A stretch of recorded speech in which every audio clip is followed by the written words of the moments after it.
Hello and welcome to another evening of frank conversation here on Hard Copy. I'm Maupe Ogun Yusuf.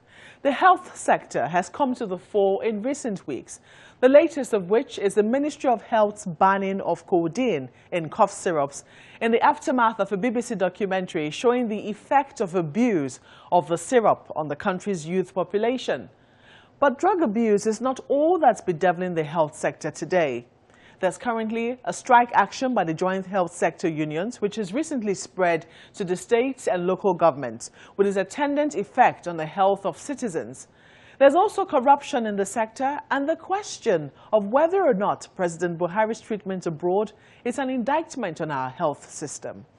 Professor Isaac Adewale is Nigeria's Minister of Health, and I sat to discuss these issues and more with him.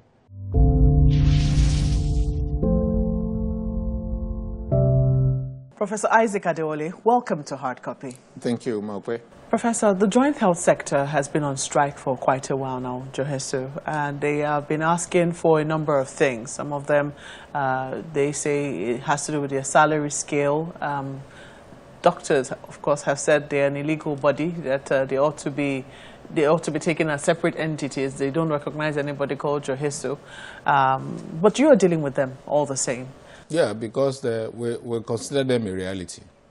And we also believe that doctors are entitled to their opinions, but we will decide on who to talk to. But you have also said that it seems that what they are asking for is parity, which you cannot grant. Is that right? That's correct. They have said that what they are asking for is not parity, that there is relativity in what they are asking for. I think what you need to ask yourself, what did you say? Can I get you right?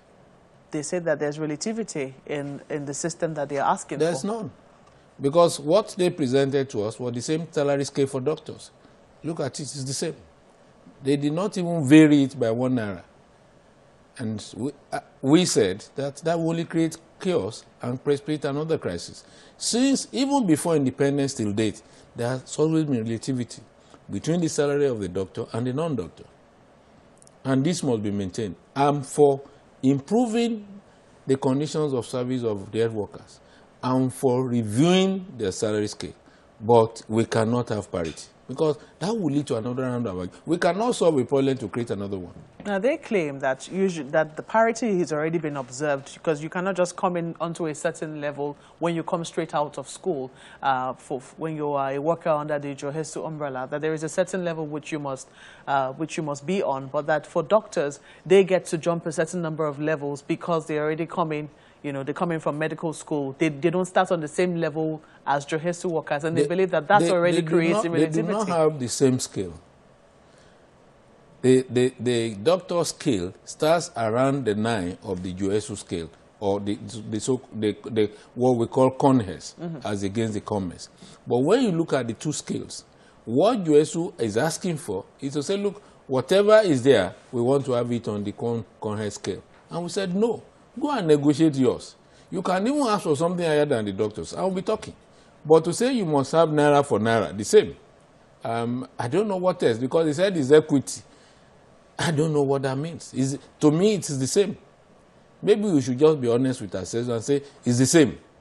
You are asking for the same template, word for word, figure for figure.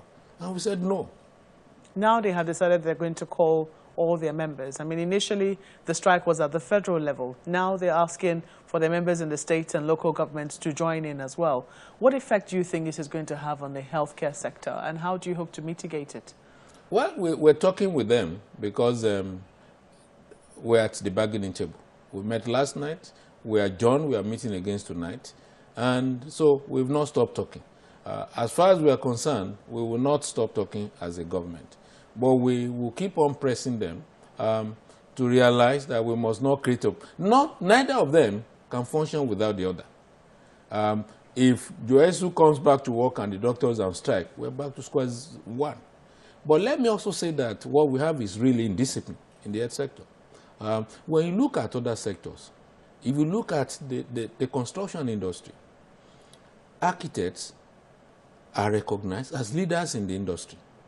When you look at scale of fees for consultants, the architects take about 40% of the total fee. The structural engineer is there, the The others are there, and nobody challenges the architect to say, oh, as a structural engineer, oh, I must this. As an electrical engineer, oh, I must. As a structural engineer, I must. No. The architect is recognized as a leader. And we must come back and say in the health sector, there must be a leader.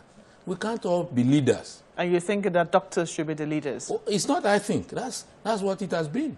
Even historically, there must be a leader. Yeah, they say that, you know, that is not necessarily the case. I mean, in trying to make doctors the leaders... It's not trying to make the leader. What they are trying to do is to de-recognize the doctor as a leader. And that will not help us. There must be a leader. There must be a general. You don't fight a war without a leader. What do you say to those people who say that, yes, doctors can, of course, I mean, people say when you go to the hospital, you don't go there to see the pharmacist, you go there to see the doctor. But then it doesn't mean that doctors must lead hospital administration, for instance. No, there are two different things. Mm-hmm. Let's separate leading the health sector from leading the hospital. I hope you get what I'm saying. Have we separated it in this country? It would seem that they mean one and the same thing to us. Well, initially, doctors did not head the hospital. Doctors did not head the hospital.